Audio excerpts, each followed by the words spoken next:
are back for another episode of Executive Conversations. So, in this podcast, which sometimes is a therapy session for marketers because it's something we need to talk about, I speak to GTM leaders about the things that we don't talk about enough. So, how you navigate executive conversations, how do we market internally to get the support we need?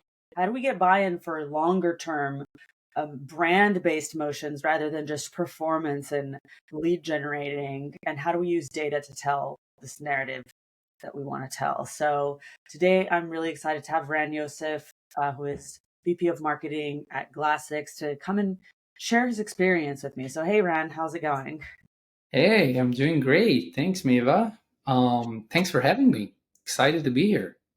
I'm super excited as well. I'm really excited about today because you have a range of experience being in roles where you're going to need executive support. So you are right now VP of marketing, but you've been a CMO, director of marketing ops, marketing director, head of demand gen, lots of different roles. And I'm really excited because you have a lot of experience with SEO and being able to get buy-in from SEO. So we can dive in a little bit about that.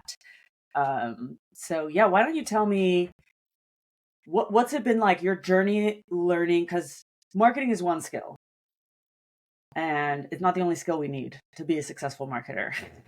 We need to also be able to get money for doing the marketing. So, what has been your experience throughout your career building this skill as a marketer to be able to get that kind of buy-in? Yeah, I love that question actually because I started in marketing because of SEO. It was one of my first passions, I think. Yeah, definitely my first passion. I was following, these gurus like Neil Patel and Brian Dean. And then I said, okay, well, SEO is a big thing. It's not going to go away anytime soon. Although recent talks in recent years says differently, but, I defer. We'll Um, do that. yeah, I still disagree with that. Yeah, and then I decided to go into marketing. I started in a junior marketing role, running PPC campaigns for an agency. Did that for a few years, and then I got a real opportunity as director of marketing again in an agency, which I learned a lot. Did that for a few years, and then I got my biggest career opportunity as a CMO for a SaaS company, B2B SaaS company.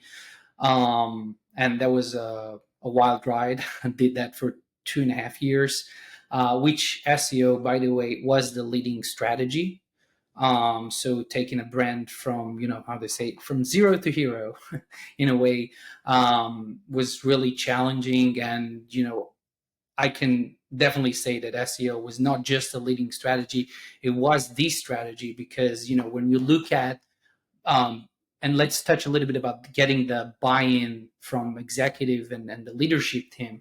You need to put money in, right? Then how do you make people to, you know, how do you sell your dreams to people? How do you sell your strategy to people?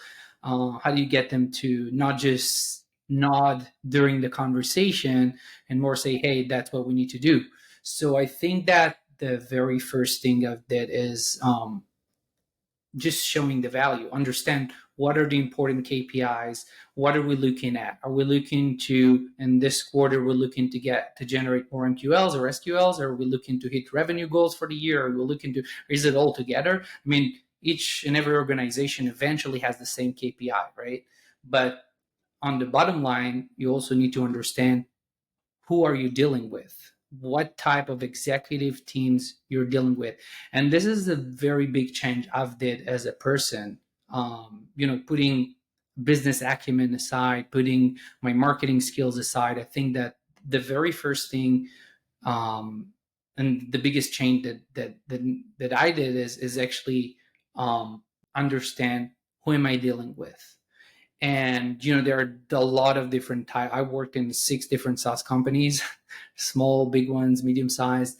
And I think that one of the things that you kind of understand through the process is that the people that consume the information, how they would like to consume the information. I mean, Are they more numeric? Are they more they want to look into graphs? They care about the way, they care about the process, or they just care about the ROI and the bottom line KPIs, you know? And I think if you know that, a lot of your meetings in terms of getting the buying committee, or let's say the leadership team buying, the meetings will be not just more concise and more pleasant, they will be more successful.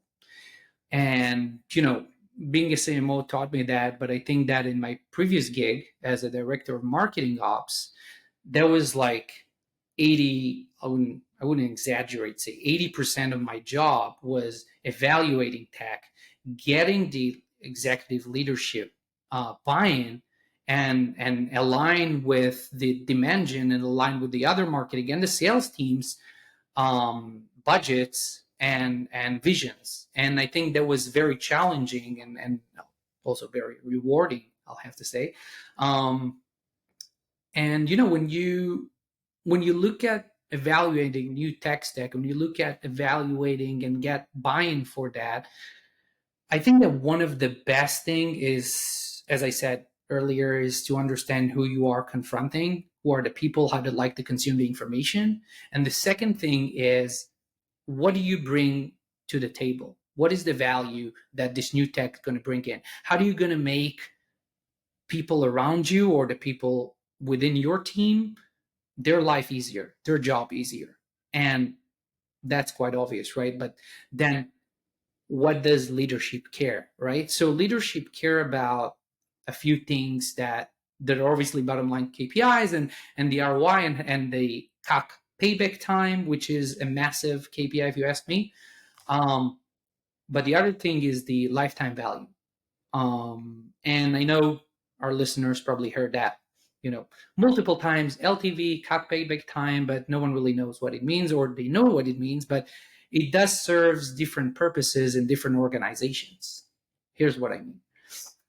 If you're working for a product-led growth company, as I am right now, leadership care about the different KPIs, which means the one main KPI is how many people are moving from freemium. We give 30 days free trial, from freemium to actually paying for your software. And I think this is one big KPI for PLG companies, the ones that I'm looking at in the past 6 months at least. And it's a real mystery. It's a real puzzle, because you have a lot of discussions with the product team, you have a lot of discussions with the sales team and the SDR team. You really try to understand what's working, what's not working, and what's working, how we can make it better. And I think that doing that type of reverse engineering and try to understand, okay, this is a revenue goal, this is our win rate, this is our close rate, and other criteria that you look at down the funnel, and just try to start with the end in mind. Now, it might be sounds a bit of cliche, but if you start with the end in mind, when you understand that your revenue goal is X, and that's how you get there, I think that it's much easier to get executive buy-in and showcase how this technology really can help. Last thing I'll say about this is, and I think this is very crucial, know the industry. And what I mean by that is that if we operate in the chatbot industry, right? In a customer communication, help desk, chatbot communication, and so on and so forth. If you're able to provide a use case from one of your competitors, and you can showcase the upper management and the leadership, executive management, whatever, if you can show them how your competitors use the technology to, lift sales or to book more meetings or whatever this technology does, right? I think this is very powerful, because trust me, even if you think that your executive don't care about your competitors as much as you do because you're a marketer, it's not true. They know your competition, and trust me, they're not less in the trenches than you are as a marketer.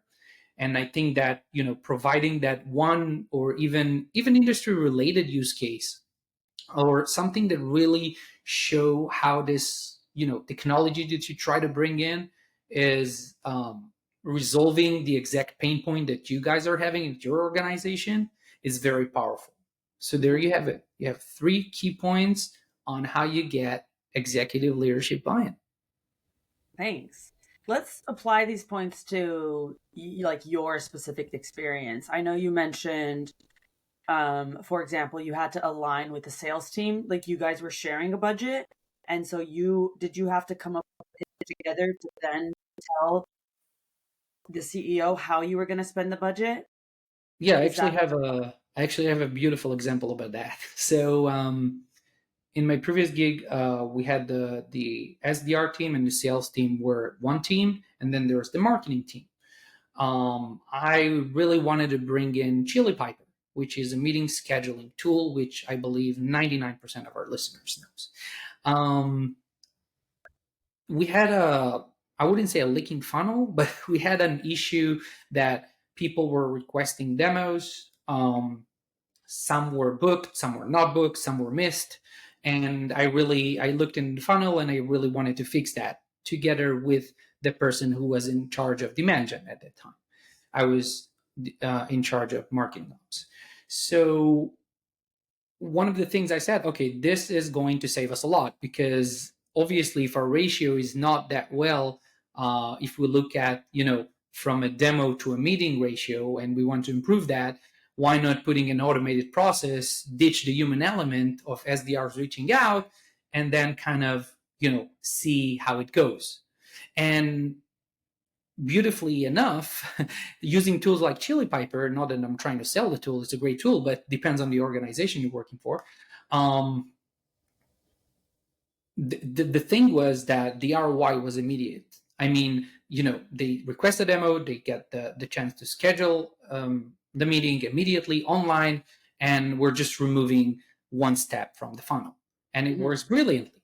But how did I get SDRs buy-in? How did I get sales buy-in? Well, getting sales buy-in is pretty easy. You just tell them there's a new tag, they booked on your calendar, you get the notification, we're all happy. That's awesome. But then there's the SDR. Well, you're taking their jobs. What are you doing? Like, you are literally removing me from booking inbound calls. So what I did in together with sales was implementing a new mindset in the organization. So changing a little bit the organization cultural mindset when it comes to sales and SDRs. And the way we did that is, first of all, we used a chatbot on our website.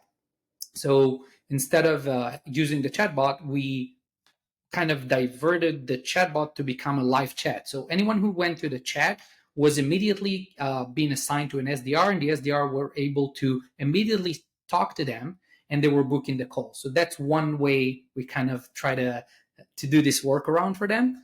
The second thing was, and I think that really works brilliantly, is that if someone requested a demo but they have not booked a call, we still did the SDR reach out. So we kind of, yes, we removed you from the process. However, we have to look at our revenue goals and we have to look at efficiencies within the organization.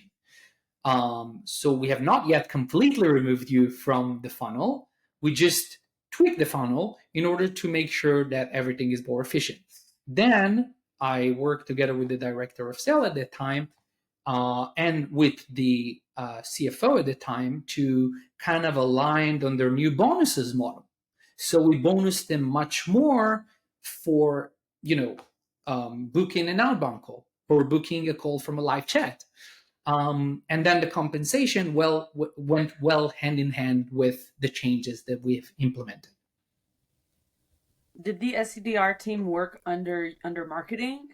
Unfortunately, not at that time. They were working under sales, which was as well challenging, but we really had a very good motion and a good alignment with sales and marketing at that time.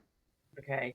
Yeah. So you're covering the things that you were pitching are things that weren't even directly under your department, but they did affect your targets. Of course.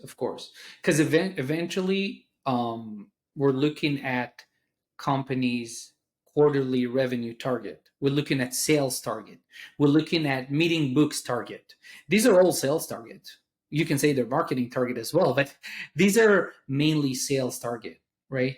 And what you're this change actually happened so well is also because I really adored the work of the SDRs. I think it's a really hard, tough job to do, and I think that people that are doing that kind of job are, they need to be very smart, they need to be very informative, and they have to be, very focused, because if you're doing it wrong, you won't see results. And not just saying that, about 35% of organization revenue comes from outbound. Like it or not, it's even more than that, but as far as I'm concerned, is about 35% of organization revenue comes from outbound efforts. So the importance of having a strong, aligned SDR team is very crucial in 2024 and beyond. Yeah. So let's talk about you trying to pitch longer term. So this is a question that I have for everybody. It's, well, let's talk about, have you ever struggled to get buy-in for maybe something that's a longer term vision, or rather than a short term? Or what is the thing that you have struggled, that had the biggest challenge in getting buy-in for? Sure. I'll answer. I love how you formulated the question, obviously, but um, I think that before I answer, I'll say that I rarely struggle. And the reason is because I know that you have to win trust before you pitch new ideas. And I think trust is a crucial element. And when you win trust within the organization, within your team, within other teams, within the executive team, um, pitching is easier. And I'm stating the obvious, but I think that, putting trust aside, winning with long-term strategies is always been harder. With, not even talking about tools that provides immediate ROI. Let's talk about SEO for a sec, right? SEO, you started to invest and it kicks in, luckily, if you're lucky, it starts to kick in within 6 to 8 months time. And if you're just not very lucky or just a regular person, it starts to kick in 12 months or 10 months.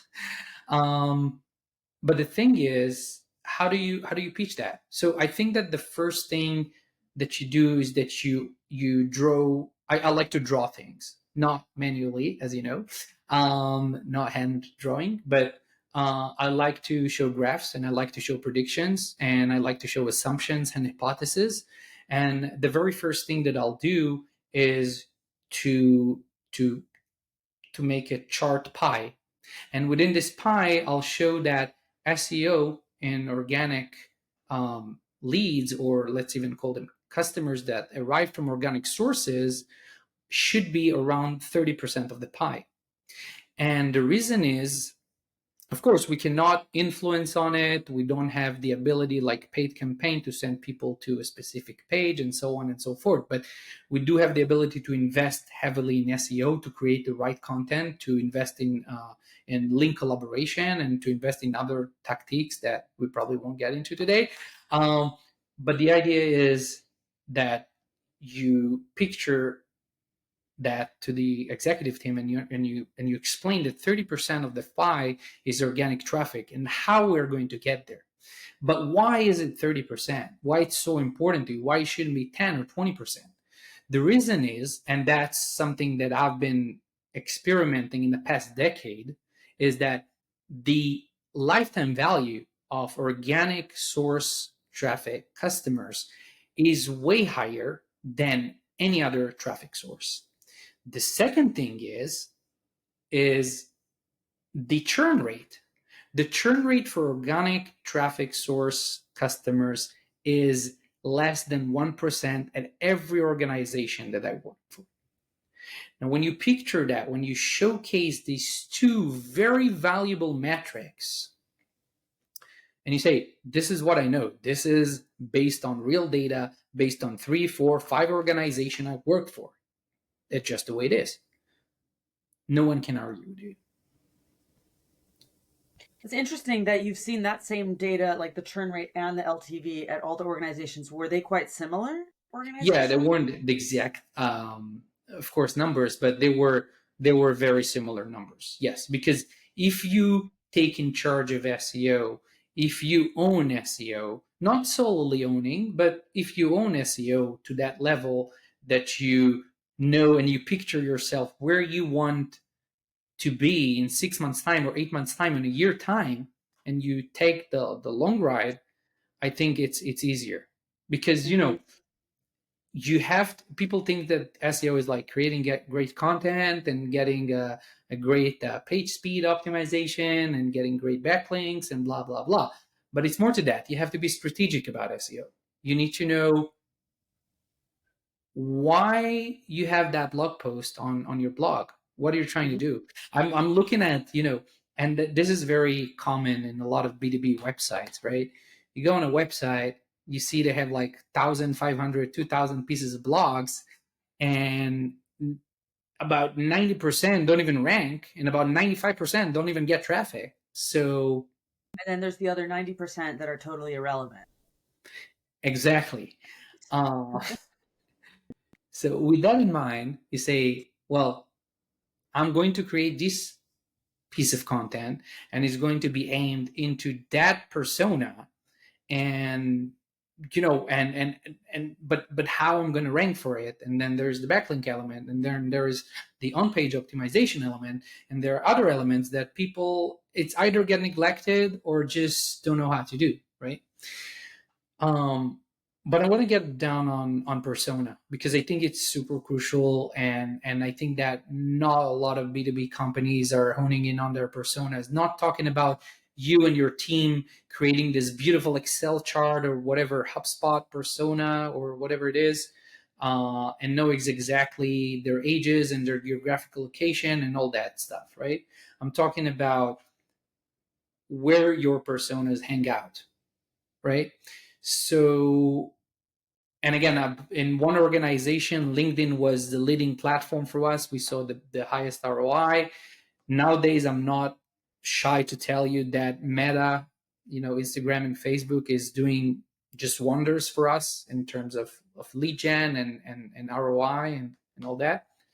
And in other organization, it was actually conferences. So it's quite diverse in a way, that you take the time as a marketer. It doesn't matter in which layer of marketing you're at, right? You can be in product marketing, you can be supercharging SEO, or you can be the VP of marketing. You need to know where your ICP is hanging out, Mhm. and SEO is a must have. I go back to SEO now because it's a must have, because everyone should do it. I also do some consultancy for startups. I love working with startups, less love working with mid-size and enterprises. Um, and a lot of them are like still trying to figure out, should we put this $2,000, $3,000, $5,000 in SEO every month? I say, yes, heck yes, because this stays. You take the same money, you put it on ads. Fine, you'll get the leads, probably get some sales. That's awesome. But what happens when you turn off you know the budget? Mhm. What happens when you turn off the ads? Nothing. You won't get anything. SEO is here to stay. It's a long-term investment, and every company, even it's a one-man show, 5 people company, 20 people company, whatever size your company is, it's a must-have investment. Yeah. I'm glad you're saying that. I agree. um, I have a question when you mentioned, and this might be my last question for you. You mentioned earlier that you have to prove or earn trust. You have to win trust before, and then that makes pitching easier. Can you give me examples of, let's say you, or in your experience in your career, when you said, okay, I have to win trust before I can ask for this other thing? um how did you go about doing that? Love that question. So I think that the first thing is who you are. And I look at one thing very, very meticulously, and it's being responsive. I think that being responsive If anyone asks you a question, it doesn't matter if it's an SDR or the CFO or the CMO or the CEO of the company, for that matter. If anyone asks you a question, you have to be prompt and you have to be responsive. And responsiveness, even if you're not the most helpful, polite, or kind person, responsiveness earns trust. Like it or not, that's the way it is for me. Second, I'll say that um, you have to be knowledgeable. And what I mean by that, let's say you're in this Slack group with other salespeople. Let's say you're in this email thread with other marketers from your company, from your team, whatever. You reached into a dead end with some scenario, or you are, and no one like asked you in particular or directly, but then you came up with this insight when you came up with this exploration, you really took the time to understand the issue and you explored and you provide valuable information and links and quotes and things that are creating this feeling of trust and creating the fact that you really into it or knowledgeable enough about this specific scenario, that what earns trust within the organization. And the bigger the company is, and I worked for even bigger companies, is you are more dragged into these email chains. You are more dragged into this conversation, even if you like it or not, even if you want to be there or not. But I can admit that I am not the best networker. I am not a person that will initiate or ask something. I'll go and do it myself. And I'm a giver, but I also need to be a taker. And by saying this, I mean, right, I can give you that much, but I also expect to get in return. And, when you start building the trust, let's say you started your new role, and I'm sure everyone knows that 30, 60, 90 days kind of milestone and goals when you start a new role. I think that the first thing you have to do is to win trust. And how you win trust is being responsive, is being knowledgeable enough, is to really give shit. Sorry for the language. Really show that you care enough. Take the extra mile, explore, provide insights, give your feedback. Say, hey, that's what I would do if I were you. People really appreciate that. Yeah, love that. Ron, thank you so much for your time. This has been a really great conversation. I've enjoyed speaking to you about navigating executive conversations. Likewise, thank you so much for having me. Totally. For those who want to connect with Ron, I am leaving his LinkedIn in the show notes. And for those who enjoyed this episode, please do give it a like, subscribe, share it. It's going to help me out a lot. And I will see you on the next one.